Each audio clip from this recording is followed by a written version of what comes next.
लोकसभा चुनाव में उत्तराखंड की 5 सीटों पर जीत दर्ज करने के लिए बीजेपी जी जान से मेहनत कर रही है। बीजेपी नेताओं का दावा है कि इस बार केंद्र और प्रदेश सरकार की उपलब्धियां ही चुनाव में जीत का आधार बनेगी। इन्हीं तमाम विषयों को लेकर एचएनए ने बीजेपी युवा मोर्चा की राष्ट्रीय उपाध्यक्ष नेहा जोशी से खास बातचीत की। लोकसभा चुनाव का बिगुल बज चुका है और भारतीय जनता पार्टी फिलहाल चुनावी रण में बढ़त में नजर आ रही है। पांचों लोकसभा सीटों को 5 लाख के वोट के अंतर से जीतने का लक्ष्य रखा गया है। बीते रोज प्रधानमंत्री मोदी भी आए और सबसे बड़ा मुद्दा भ्रष्टाचार को लेकर उन्होंने कहा कि तीसरे कार्यकाल में भ्रष्टाचार पर और तेजी से चोट की जाएगी। भारतीय जनता पार्टी की युवा नेत्री, भारतीय जनता पार्टी युवा मोर्चा की राष्ट्रीय उपाध्यक्ष नेहा जोशी जी हमारे साथ मौजूद है। नेहा जी, पीएम की रैली को आप किस रूप में देखती हैं? देखिए, पीएम की रैली से कहीं ना कहीं जो हमारे उत्तराखंड का चुनाव है एक अलग स्तर पर वो चला गया है। आपने देखा होगा कि इतनी भीषण धूप गर्मी के बावजूद रुद्रपुर में जिस तरीके की भीड़ कल हमने देखी, और मेरा मानना है कि चुनाव के समय में जो ये संख्या होती है अलग मायने रखती है, क्योंकि रोज़ चुनावी कार्यक्रम हो रहे हैं, नुक्कड़ सभाएं भी हो रही हैं, कमरा बैठकें हो रही हैं, छोटी बैठकें हो रही हैं, रैलियां हो रही हैं। तो उस समय अपने सर्वमान्य नेता को सुनने के लिए ऊधम सिंह नगर ही नहीं बल्कि आसपास के ज़िलों से भी बड़ी संख्या में लोग वहाँ पर आए थे। ये और प्रधानमंत्री जी का जो भाषण भी रहा वो बहुत ही मार्मिक रहा। उन्होंने उत्तराखंड की बात करी, अपने उत्तराखंड से उनका जो एक भावात्मक लगाव रहा है उसकी बात करी, और जो एक बड़ी बात उन्होंने यहाँ से मैसेज दिया कि पहली बार एक ऐसा चुनाव ये देश देख रहा है जब सारे भ्रष्टाचारी लामबंद हो चुके हैं एक साथ, कि हम भ्रष्टाचार को बचाएंगे। तो उत्तराखंड की धरती को चुना उन्होंने एक बड़ा मैसेज देने के लिए। तो ये मुझे लगता है हमारे लिए, उत्तराखंडियों के लिए एक सौभाग्य की बात है कि हमारे यहाँ एक ऐसी सरकार चल रही है जो भ्रष्टाचार पर कड़ा प्रहार करते हुए चल रही है, चाहे वो नकल विरोधी कानून लाना हो, चाहे वो यूसीसी लाना हो, चाहे वो एकदम ट्रांसपेरेंट तरीके से सरकार चलाना हो। तो पुष्कर सिंह धामी जी के नेतृत्व में, क्योंकि उत्तराखंड में ऐसी सरकार चल रही है, मेरा मानना है यही कारण है कि मोदी जी ने इस मैसेज देने के लिए भी उत्तराखंड को चुना। मैं भी चौकीदार हूँ। पिछले दफ़ा चुनाव में बहुत ट्रेंड हुआ, बहुत हिट हुआ। इस बार परिवार को लेकर विपक्ष ने मोदी जी पर कटाक्ष किया, तो मैं भी मोदी जी का परिवार, ये अभियान चल रहा है और हर गाड़ी पे, हर व्यावसायिक वाहन पे ये स्टिकर दिखाई देता है। क्या उद्देश्य है बीजेपी का?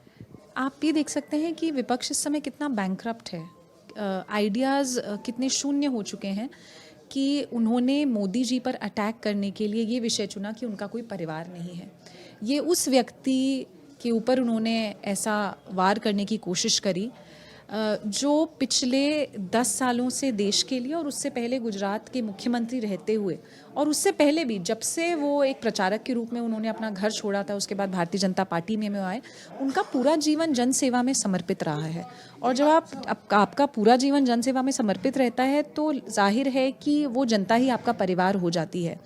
और जिस तरीके की जीत 2019 में भारत ने नरेंद्र मोदी जी को दिलाई, मैं भाजपा नहीं, मैं नरेंद्र मोदी जी कह रही हूँ यहाँ पे, क्योंकि 2019 का जो मैंडेट था वो नरेंद्र मोदी जी के ऊपर जनता ने विश्वास जताया था, और इतनी भारी बहुमत के साथ हमारी फिर से सरकार आई थी। और यही हम देख रहे हैं कि इस बार 400 पार का आंकड़ा, ये नारा हम लोग लेकर चल रहे हैं, और मेरा पूरा विश्वास है कि इसको भी हम पार करेंगे। तो ऐसे व्यक्ति के ऊपर ऐसे व्यक्तिगत प्रहार करना, 2019 के चुनाव में हमारे कांग्रेस पार्टी के जो राजकुमार हैं, उनको आपको याद होगा कि कोर्ट ने भी उनको फटकार लगाई थी जब उन्होंने व्यक्तिगत आक्षेप करने का प्रधानमंत्री जी पे कोशिश की थी।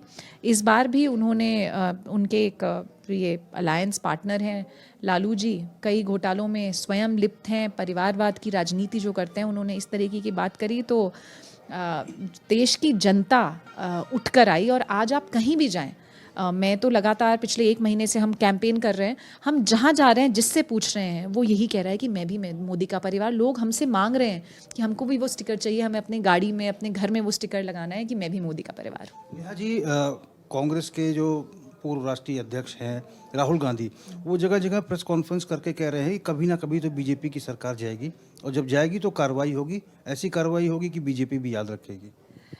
मैं तो आपसे पूछूंगी कि राहुल गांधी जी की बातों को कौन गंभीरता से लेता है। परसों जब सारे भ्रष्टाचारियों को एक मंच पर खड़ा कर उस पार्टी के और उस नेता के लिए ये लामबंद हो रहे थे जिनके ऊपर सबसे पहले भ्रष्टाचार के आरोप इन्हीं की पार्टी के नेताओं ने लगाए।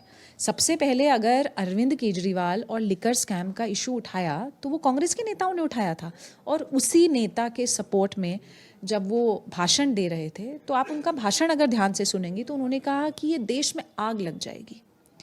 जो नेता इस देश में रहते हुए इस देश में आग लगाने की बात करता हो, जो नेता इस देश में रहते हुए भारत के टुकड़े होने की बात करता हो, ऐसे लोगों के साथ समर्थन में खड़ा होता हो जो देश के टुकड़े करना चाहते हैं, आपको लगता है कि ये देश कभी भी उस नेता को स्वीकार कर सकता है या उसको प्रधानमंत्री बनाने की सोच सकता है, जो उनका पूरी पार्टी का सपना है कि राजकुमार को प्रधानमंत्री बनाया जाए? तो राहुल गांधी जी की बात उनकी खुद की पार्टी के लोग गंभीरता से नहीं देते, उनके अलायंस पार्टनर्स गंभीरता से नहीं लेते। आप देख रहे हैं कि पिनराई विजयन जी पिछले 3 दिन से कह रहे हैं कि अगर इतने ही बड़े नेता हैं तो उत्तर प्रदेश से क्यों नहीं चुनाव लड़ते, यहाँ वो आते हैं या जहाँ से वो आते हैं क्यों केरला चुनाव लड़ने के लिए आ रहे हैं। तो आप देख रहे हैं कि ये वो नेता हैं जिनकी अपने पड़ोस में पूछ नहीं है।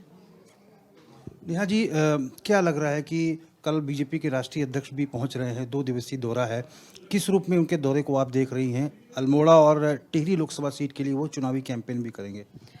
अब देखिए, चुनाव का मौसम है तो काफ़ी सारे बड़े नेताओं का प्रवास आप अगले 15 दिन में उत्तराखंड में देखेंगे। और कल माननीय नड्डा जी, हमारे राष्ट्रीय अध्यक्ष, वो यहाँ पर आ रहे हैं। कोर ग्रुप की बैठक होगी। हरिद्वार लोकसभा में वो चुनाव प्रचार करेंगे, टिहरी में और पिथौरागढ़ में भी वो चुनाव प्रचार करने वाले हैं।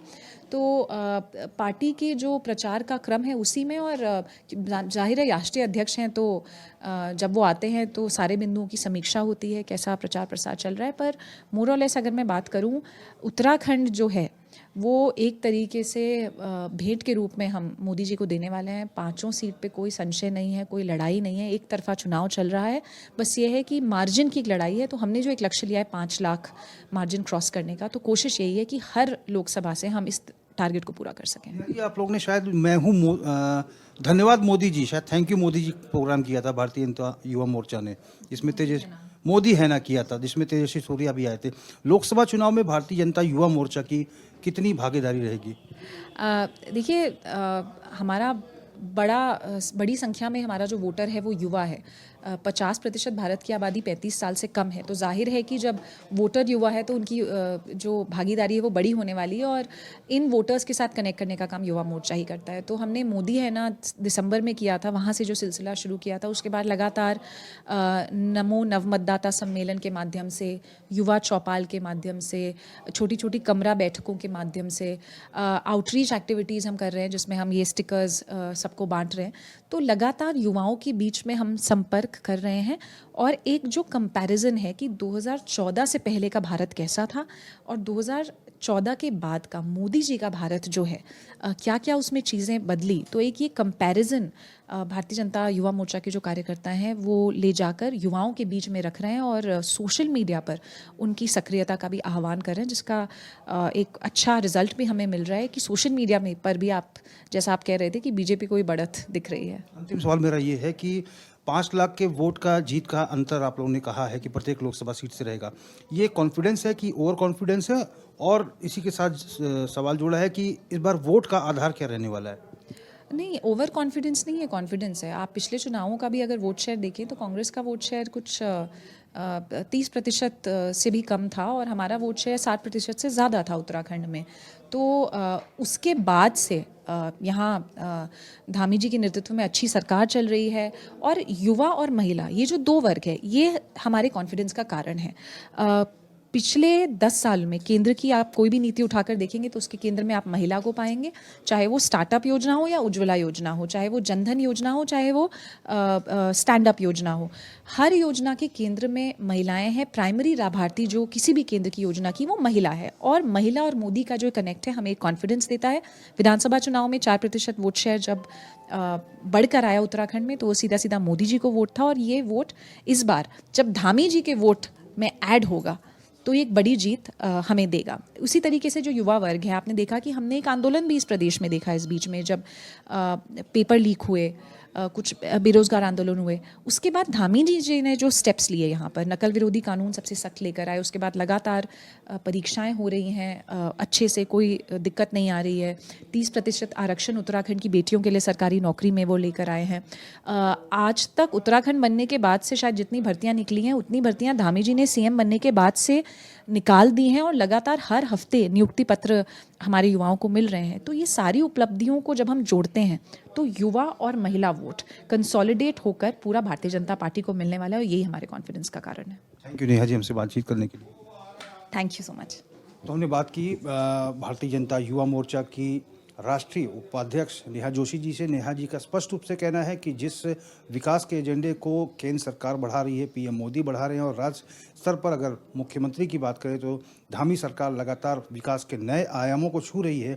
यही आने वाले लोकसभा चुनाव में वोट का आधार बनेगा, और 5 लाख के वोट का जो जीत का अंतर भारतीय जनता पार्टी ने सुनिश्चित किया है वो सफल होगा। HNN 24/7 के लिए अपने कैमरा पर्सन हरीश भट्ट के साथ में रोहित विक्रम सिंह।